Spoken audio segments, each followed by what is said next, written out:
जय गोविंद ओंकारनाथ की जय हो। आज ओंकारेश्वर यहाँ अनुष्ठान में हूँ मैं 11 दिन के लिए, और यहीं से आप लोगों से कुछ सामान्य बातें लेकर के रूबरू हो रहा हूँ। आज चर्चा चली दिन में कि महादशाओं का क्या फर्क पड़ता है, कौन सा प्रभाव पड़ता है। तो जिस ग्रह की भी महादशा होती है तो सामान्यतः कुछ प्रभाव ऐसे होते हैं जो वो प्रभाव उस ग्रह की महादशा में दिखाई देते ही देते हैं।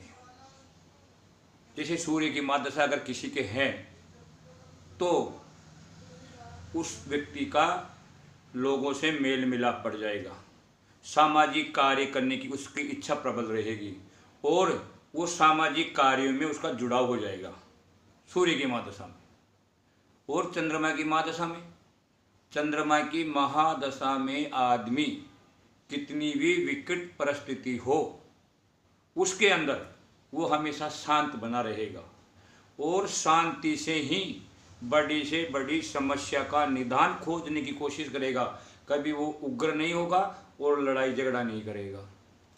इसके बाद आता है मंगल। मंगल की महादशा अगर किसी व्यक्ति के चल रही है तो इस स्थिति में लड़ाई झगड़े होने की संभावनाएं बढ़ जाती हैं। यहाँ तक कि अगर किसी के साथ विवाद हो जाता है तो व्यक्ति अपना आपा खो देता है और आपस में एक दूसरे को मारपीट करके नुकसान पहुंचा देता है। ये मंगल की महादशा का प्रभाव है। बुध की महादशा, जब किसी व्यक्ति के बुध की महादशा चल रही होती है तो वो कुछ सीखने की कोशिश करता है, नया जानने का प्रयास करता है, लिखने पढ़ने की या पुस्तक पढ़ने की आदत उसकी हो जाती है। ये बुध का प्रभाव होता है। गुरु की महादशा, गुरु की महादशा में व्यक्ति क्या करता है, आध्यात्मिक बन जाता है और भगवान में उसकी आस्था बढ़ने लगती है और आध्यात्मिक एवं आस्था से जुड़ करके भगवान के यज्ञ अनुष्ठान आदि में उसकी रुचि बढ़ने लगती है। इसके साथ ही शुक्र की महादशा, जब भी किसी व्यक्ति के शुक्र की महादशा आती है तो ऐसे व्यक्ति के अंदर विलासिता बढ़ जाएगी और व्यभिचारिता भी बढ़ सकती है, क्योंकि शुक्र कहाँ बैठा है, कहाँ देख रहा है, कौन से ग्रह के साथ बैठा है, इस चीज़ का बहुत बड़ा प्रभाव पड़ता है। और कई बार वो व्यक्ति जो नहीं करने योग्य कर्म भी कर देता है। शनि की महादशा, शनि की महादशा बड़ी विचित्र महादशा है। हर कोई व्यक्ति शनि के नाम से ही डर जाता है, जबकि शनि एक न्याय के देवता माने गए हैं। और शनि की महादशा का मतलब ये पक्का विश्वास रखो कि उस व्यक्ति के जीवन में परिवर्तन आएगा। परिवर्तन से मतलब या तो उसकी रहने की जगह ट्रांसफ़र होगी या उसकी सोचने विचारने की जो मनोदशा थी उसमें परिवर्तन आएगा। साथ ही वो अच्छे बुरे का विचार करना आरंभ कर देगा। कोई व्यक्ति अगर जीवन में कभी दुराचारी रहा हो, बुरा रहा हो, तो वो व्यक्ति भी शनि की महादशा में सोचने विचारने की क्षमता उसमें आ जाएगी और वो एक बार अपने आप को बुरे कर्म करने से रोकने लग जाएगा।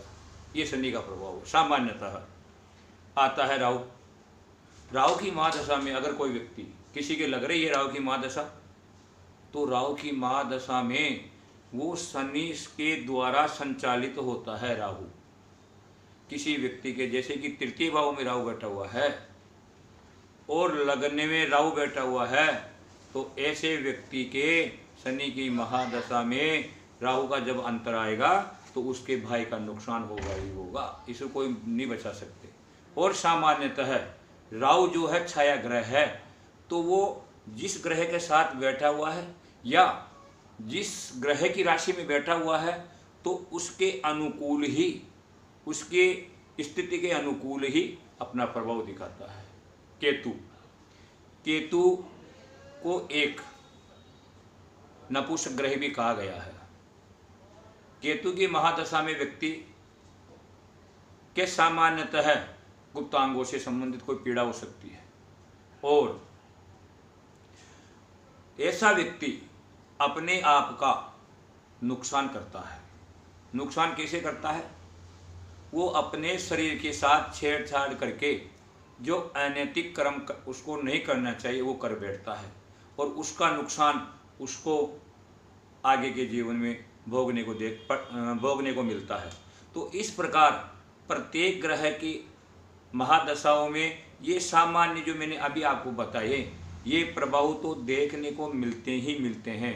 और ज़्यादा विस्तार से कभी मौका मिलेगा तो मैं आपसे पुनः रूबरू होऊंगा। जय राधे, जय गोविंद।